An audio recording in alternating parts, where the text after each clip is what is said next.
Voice of international news में भली car माड़ी जलबाणी वारे क़त्ल-ए-आम जा तफसील मुनवर लग़ारी आलमी दुनिया जे आॾो रखी छॾिया। सिंधु देश जो बआवाज़बलند मुतालबो। अचो त वधीक तफसील सां ॿुधूं। of Pakistan ISI, Rangers and police together opened fire on poor and peaceful Sindhis. They killed 5 men and many injured. Only the reason behind this killing was that the murdered Persian family held a press conference few days back regarding the Pakistani agencies of harassment. The only sin was that they were Sindhi nationalists. We Sindhis wanted freedom of Sindh from Pakistan through peaceful means of referendum.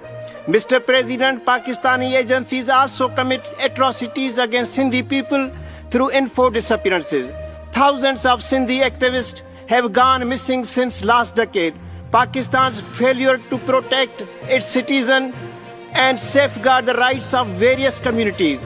Corruption, economic decline, and military intervention persist, and human rights violations pushing Pakistan towards an uncertain future.